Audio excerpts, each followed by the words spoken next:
AGI, O3 Gemini 2.5, and everything after that. Yeah. Yeah, it's interesting.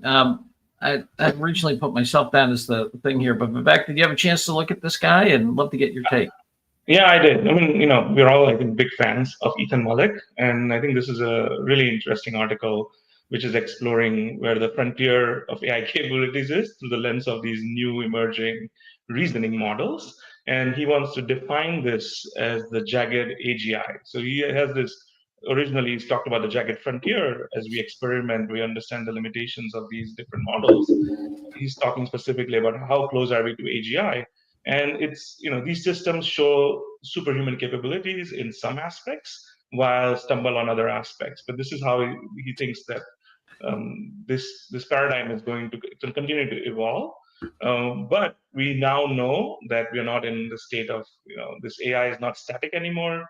It's dynamic. We have semi-autonomous agents, and these techniques are now being easily implemented. So I think it's an essential read from an AI leader's perspective, because this is a great summary of the evolution of these new paradigm of reasoning models, and why they feel so good, because they're excellent in several tasks that humans are not good at, or they can do them much faster. So that's where I All right, we have an essential from Vivek here. What do you think, Amanda? Yeah, I'm on the total opposite side. I'm on optional for the simple fact that as soon as I hear AGI, my eyes start glazing over and I stop paying attention, because I just don't think it's coming anytime soon, and it doesn't really matter to me the context. I do like how he says we need to have a clear definition pretty much and things like this, because we really do. I think people define AGI in different ways, and I think agentic is starting to confuse people, because I think they're automatically thinking maybe we're closer to AGI. So, but I'm more on optional again, because I don't think we're going to be there anytime soon. And so I'm kind of in like disagreement on this. So I'm leaning on optional. All right, Paul, how about you? I love his writing. I'm with Amanda. I despise the term AGI. I think any AI leader who uses it is wasting time.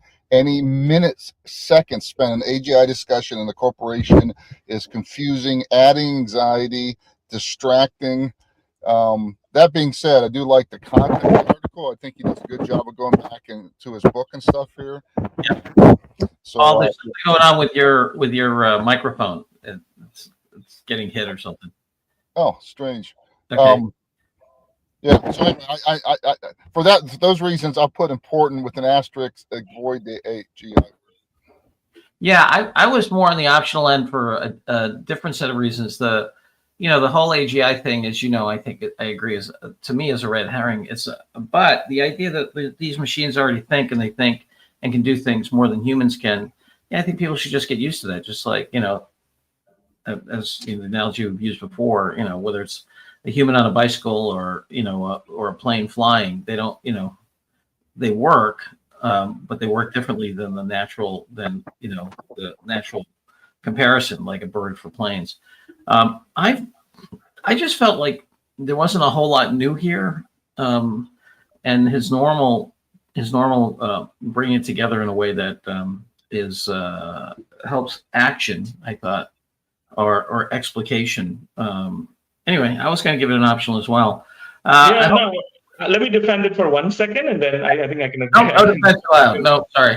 Yeah. So it is the one thing I think we are moving towards. I think that not many people understand. There's been a big step change in the last 6 months, and around.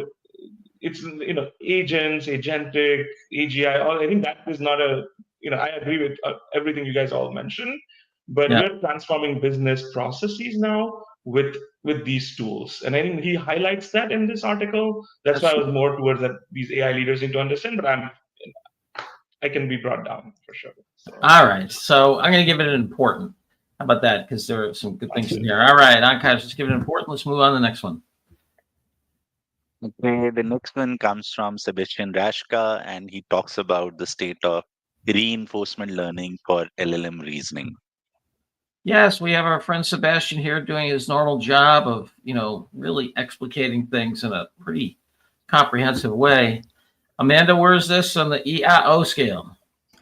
Yeah, I like this one for the leader. And you know how when it starts to get technical, I'm typically the one to say, oh, it's optional because I don't want it too technical for the leader. But I thought this one did a good job of digging into reinforcement learning and current sort of, I guess, updates or improvements we're seeing with like reasoning and things like this. So I like this one. I think if the leader has a moment to jump into this one, I'd say important. Now, essential for me, again, when it starts getting technical, I don't know that I can be swung that way, but definitely important on this one.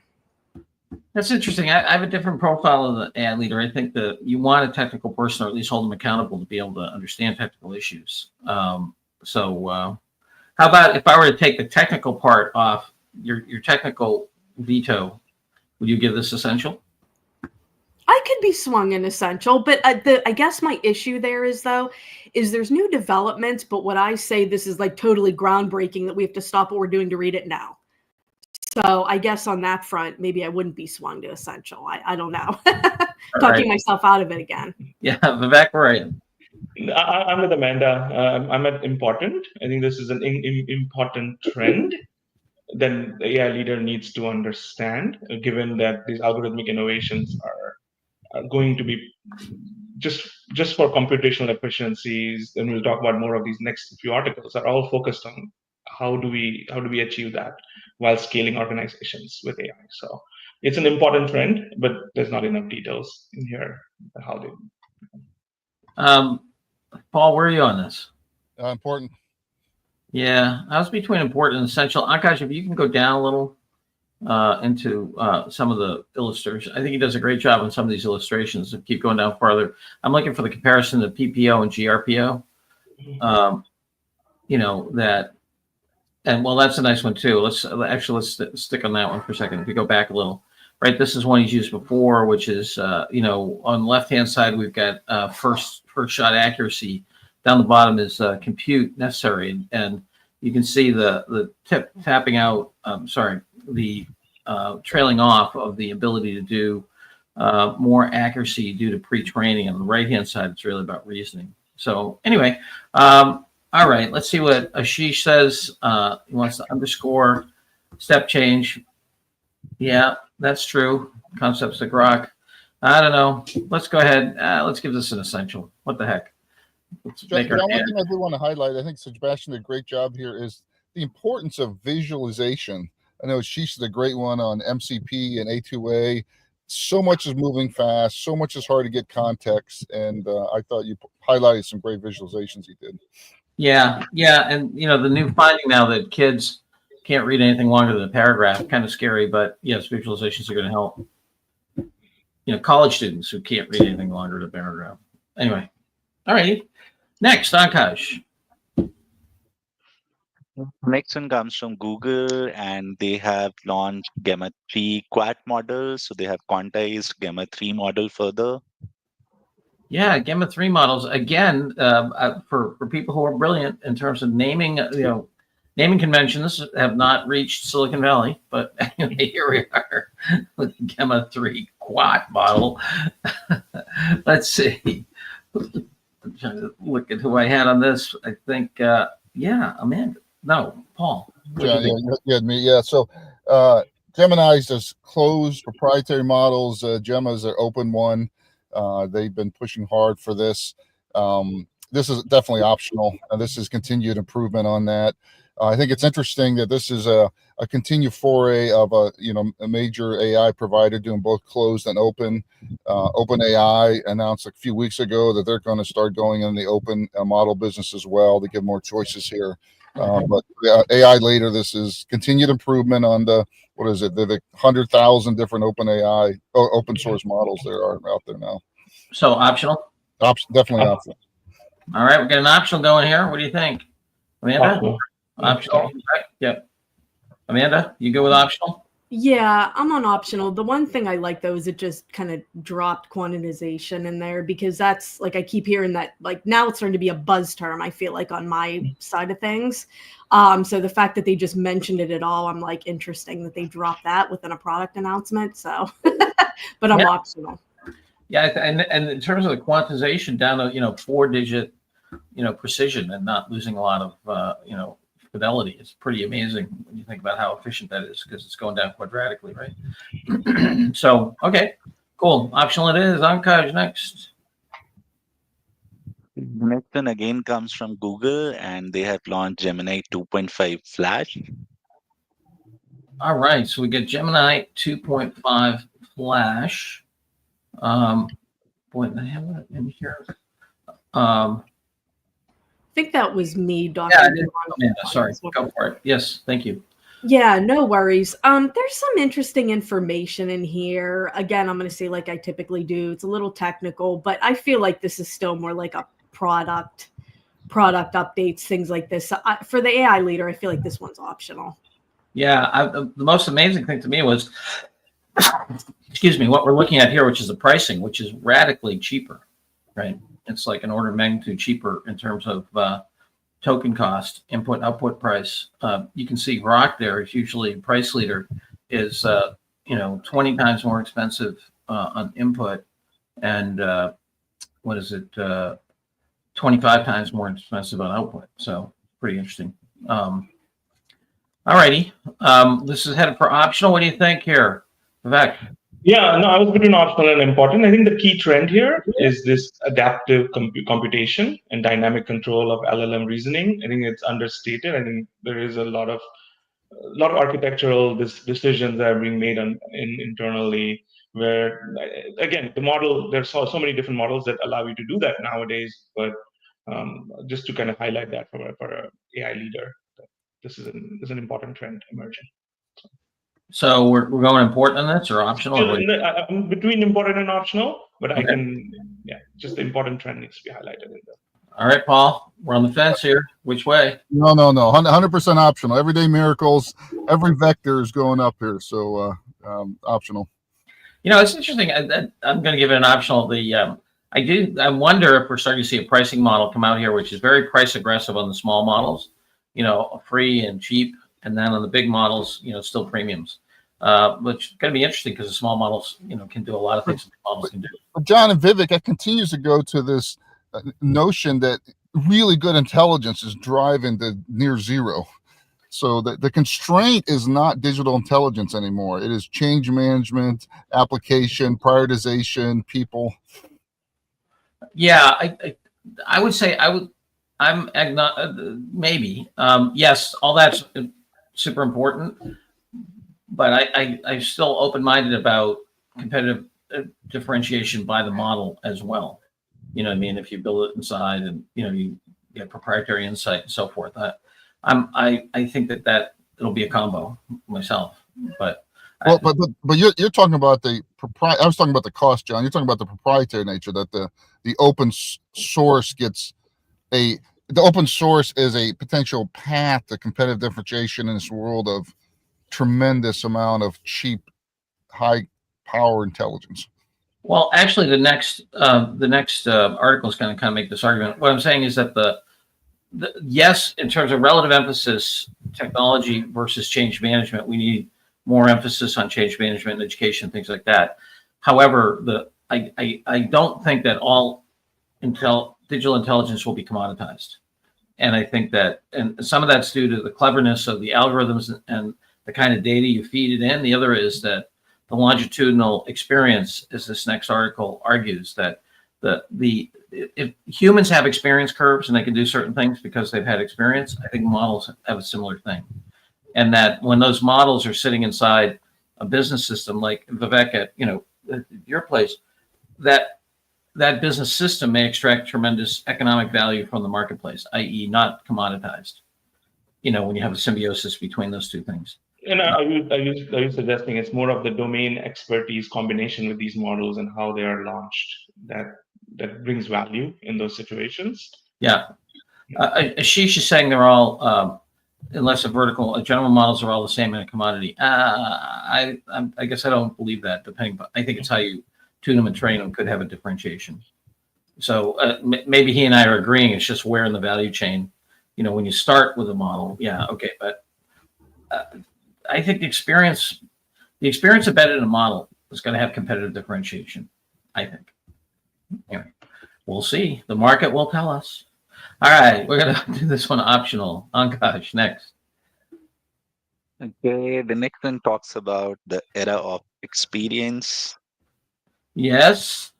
What do you think, Vivek? Is this an insightful new way to think of things, or just a label to get attention? I think it's an interesting. I would say I'm somewhere in the middle between that. We just all the discussion we just had, right? That can we improve model performance through understanding continuous learning in dynamic environments is where this article specifically focuses on. But it also, I think, the part of the article which I like is really the challenges that come where we are going towards, the interpretability, trust, and other challenges that this article highlights. I think it's really important for an AI leader, but we are going towards this era of this is the future state is where AI is going to learn from itself and improve, right? And because to what Paul's point, compute costs are going to zero, so we can continuously push these systems to learn from its experiences. And there's so much data available outside. So yeah, so I'm at important. You're important. All right. Yeah. Interesting graph right there. It talks about, basically learning from itself. The notion that the reinforcement learning will both be in domains that are transhuman, which are, that people can't get feedback on because they either don't understand, don't have data or whatever, as well as longitudinal understanding. Kind of cool. What do you think, Amanda? Experiences, whole new category, or just new name on, new labels on old wine? Yeah, I'm kind of torn on this one from optional and important. One thing that I would say though, as I keep seeing sort of agentic thrown throughout this paper is, has every leader in every company really nailed down generative AI to the point that they have it so good that now they can build a system on top of it that kind of does things on its own, right? And I don't think we're there yet. So when I see things like this, I'm like, this is great, new way of thinking or whatever. Yes, I agree. It's kind of like buzzwords, marketing, whatever you want to call it. But again, when I keep hearing agentic everywhere, I start to take a step back and question and say, you're that good? You can autonomize everything already because you're great. I don't know we're there yet. So I feel like companies and organizations, leaders need to take a step back and handle the basics first, and then we could talk about this maybe in another year or two when everybody has it nailed down. I think it's too much too soon, and I think we're getting ahead of ourselves. That's just my opinion. All righty. So sounds like optional for you? Yep. Sorry, I muted. Yep. All right, Paul, we're headed for optional. Optional. Optional? All right. I was going to rate it important myself because I think for this issue of experience curves. But okay, Vivek, what do you say? We're going to let for now we can wait. Again, it's going back to where we are in terms of, I agree with Amanda's point, but agentic to me is just the ability of the model to think longer and do more tasks. Yeah. And this is where the new capabilities are. And I think folks just don't know enough. But I agree with, I agree with all of you guys that this is too soon. All right. Chef Kelly says, look, we got to get rid of this agent baloney. All right. We'll give it an optional. Next and last, Akash. The last one comes from MIT Sloan Management Review and talks about who should lead AA project. Yeah, here we've got our friend Tom Davenport and a couple other authors basically delving into what the new, I love it. They have the CITO, Chief Innovation and Transfer Officer. What do you think here, Paul?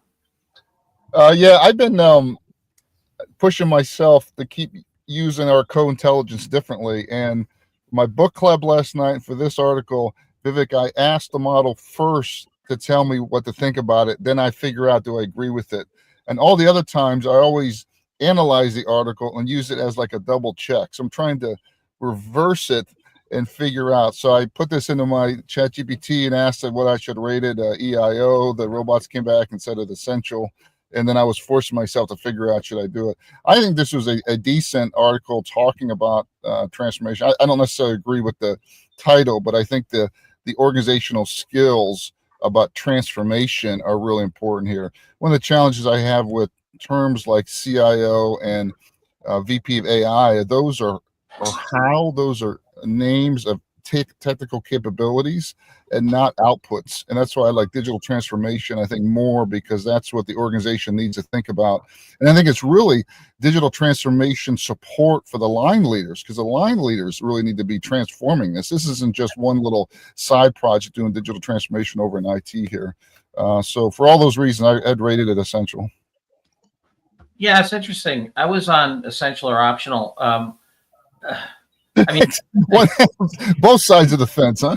Yeah. Well, I mean, look, I think that the issues they raise are issues that need to be dealt with. But it's what we at Harvard Business School used to call, I think, still call the role of the general manager. It's like, we don't need a new title. It's the person who owns this business has to figure this stuff out, right? And it's not something you delegate. And you get your team to, reinvent the business around these new capabilities and new competitive dynamics. I mean, that's why they pay you to be a general manager, right? I mean, that's where it's optional. It's like, yeah, of course, this is what they pay managers to do. So go do it. You know what I mean? We don't, to your point, Paul, we don't need a label down below, but whatever. I don't know. What do you think, Vivek? Yeah, I was important to essential because of this one fact, right? That I think Paul highlighted. This, you're right, John, that the business owner should take responsibility and move forward. But this, unlike any other transformation in an organization, this is impacting every single process at the same time. And this requires a human transformation, which we've not had done at the scale that we're expected to do at this moment. And this is, again, from personal experience in an organization, trying to implement AI within the organization. I think where I have the most success is really engaging people and inspiring them to use this technology. It's not just, there's an inspiration. You need to inspire people along with the business process change. So that's where I was leaning a little bit more towards, and this article does a great job at highlighting the human transformation required. So it was more important to essential. All right. So Amanda, we're headed for the big E here. What do you think? Yeah, I could be talked into it. I'm at least important. And for me, I think of it this way. Every time I have a discussion with an AI leader, it a lot of times, I shouldn't say every time by any means, but it typically will lead off, are you the technical leader or the strategic AI leader? Which bucket are you?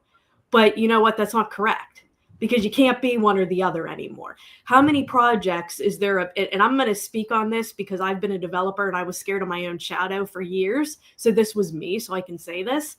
That when it comes to speaking to the CEO or something, and you know what you're doing, you know all the code, and then when they say, Amanda, really, this is going to work? Look, it looks like it's not working, this and that.